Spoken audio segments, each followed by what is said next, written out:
essas comemorações relacionadas à Reforma Protestante, para estar fazendo aqui a divulgação do trabalho que elaborei quando estive participando aí das palestras e também estive envolvido no evento do Congresso de EBD no Rio de Janeiro, bem como as palestras que foram ministradas aqui no setor 34 em Pinheiros, na nossa sede. Então vamos estar passando aqui o conteúdo, gravando aqui esse vídeo para que possa estar facilitado o acesso ao mesmo, para que vocês possam estar visualizando, estar estudando junto conosco e adquirindo mais conhecimento em relação a este grande movimento da parte de Deus que foi impulsionar a Reforma Protestante, para que nós pudéssemos ter acesso direto à Bíblia Sagrada, estamos podendo caminhar no Evangelho em conexão direta com o nosso Senhor através daquilo que Ele ensinou, não através das distorções que foram causadas ao longo de séculos por lideranças que se desviaram da verdade, que começaram a impor seu próprio entendimento em relação à Escritura e cerceando o acesso das pessoas à Escritura mesma. Então, através desses movimentos que observamos na Reforma Protestante e através de diversos nomes que estiveram empenhados e deram sua própria vida para lutar por esse ideal, que é pregar a verdade em Cristo Jesus, divulgar a palavra de Deus, promover que as pessoas pudessem ter acesso à palavra de Deus,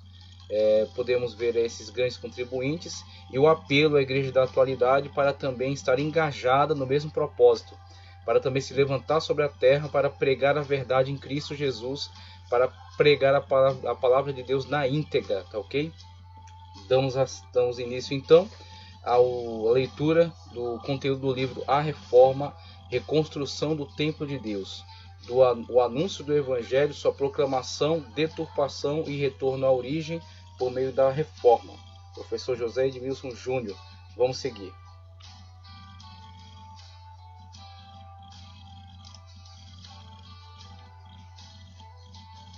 Prefácio.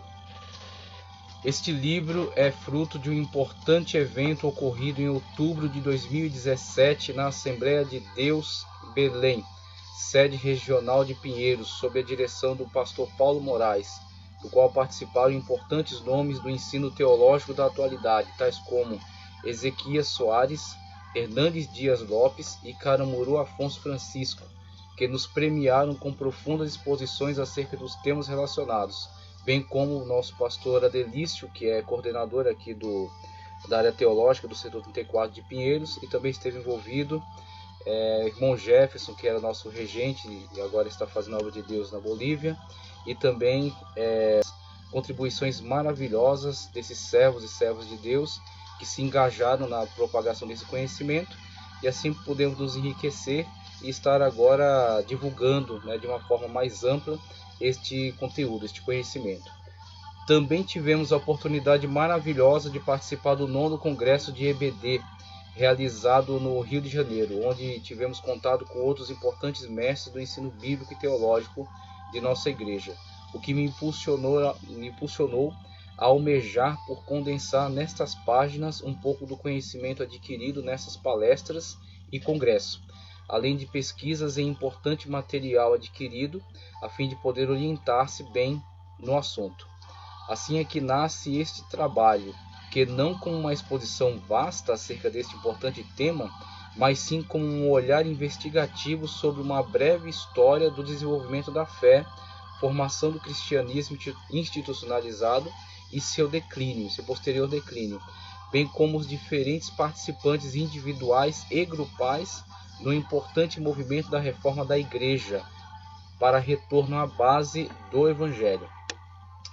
Por fim, perante este exemplo nos legado pela história dos reformadores, buscar o necessário incentivo para que mantenhamos a mesma postura de zelo pela verdade do Evangelho e luta pela preservação da verdade da Igreja de Cristo, independentemente de diferenças denominacionais, plenamente ligado à grande corrente de comunhão que nos une como reino de Deus, visão de reino, tá certo? E não visão de denominação apenas, mas uma visão de reino, o reino de Deus, o corpo místico cuja cabeça é Cristo, a Igreja Universal dos Salvos. Esta é a visão que queremos promover aqui através deste conteúdo, tá ok? Então é isso que estamos promovendo aqui. Continuando, o corpo místico cuja cabeça é Cristo, como já mencionei. Somos nós os reformadores da igreja da última hora, em nome do Senhor Jesus. Na sequência temos a introdução. Pensar na reforma protestante como um acontecimento limitado a um determinado período histórico seria incorrer em um erro colossal,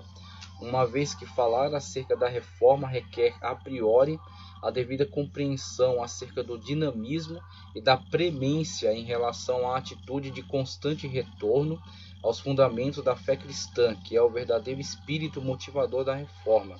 e que de modo atitude de constante retorno aos fundamentos da fé cristã, que é o verdadeiro espírito motivador da reforma e que de modo algum concluiu a sua ação, pois é recorrente na vida da Igreja de Cristo a necessidade da reforma, tendo em vista os defeitos e os desvios que levam os homens a constantemente afastarem-se e novamente voltarem-se para a verdadeira fé e a pureza da palavra de Deus. Sendo assim, observamos que não é possível que qualquer liderança tente arrogar para si a postura de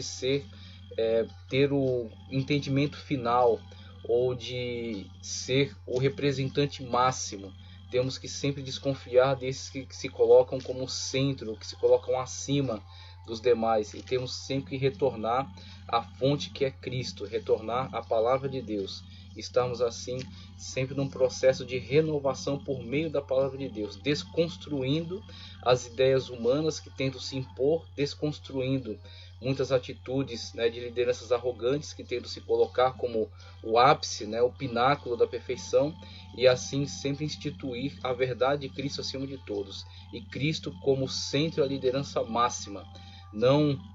o sumo pontífice, nem o primaz, nem o pastor, nem o apóstolo, supostos apóstolos que têm se levantado, mas sim Cristo. Cristo tem que ser sempre o centro e tem que ser sempre o nosso referencial máximo. Se assim agirmos, acredito que estaremos nos livrando de muitos erros que têm acometido ao longo da história e tem feito com que muitos movimentos se desviem da verdade. Estaremos assim evitando estes erros. Assim é que falar em reforma é mais do que narrar fatos ocorridos em determinado período histórico. Muito mais do que isso, com certeza, é na verdade confessar a inquestionável necessidade de o homem reconciliar-se com o seu Deus, recusar os erros e desvios em relação à verdade e humildemente empreender todos os esforços possíveis com a finalidade de se desvencilhar da artificialidade dos conceitos humanos e restabelecer a verdade da palavra de Deus, sua revelação como a correta medida para a vida, o culto e as ideias. A reforma é em si um movimento complexo que assume diversas características. No entanto, em linhas gerais, na mesma lógica dos reformadores com os quais o Senhor tem abençoado a humanidade ao longo da história, aqueles que de fato se submetem à verdade em Cristo e que assim lutam e propagam esta verdade conforme a Sagrada Escritura, não conforme o tradicionalismo humano ou conforme a arrogância dos teólogos ou então dos filósofos, que têm se levantado em diversos períodos e em algum momento têm falado parcialmente uma verdade, mas quando querem trazer para si toda a atenção, então cometem o grave erro de tentar se colocar no lugar de Cristo, e isso é inaceitável. Então temos que constantemente promover esta reforma para um constante aperfeiçoamento da igreja em relação a Cristo, estar sempre mirando, focando na pessoa bendita do Senhor Jesus Cristo e na sua verdade declarada na palavra de Deus, na Escritura Sagrada. A verdadeira reforma reside no reconhecimento dos defeitos e desvios em relação à nossa maneira de viver e praticar o que chamamos de religião, e isso independentemente das melhores intenções que possamos alegar, e diante do reconhecimento de nossos erros, nos submeter à verdade e superioridade da palavra de Deus como referencial para a nossa ação. Assim, a reforma é um retorno às bases, aos fundamentos, ainda que para isso tenhamos que remover edifícios levantados pelos homens, que por mais imponentes que sejam, devem ser removidos se não foram erguidos para a glória do nome santo do Senhor. A reforma não respeita aquilo que não é para a honra e glória do santo nome do Senhor.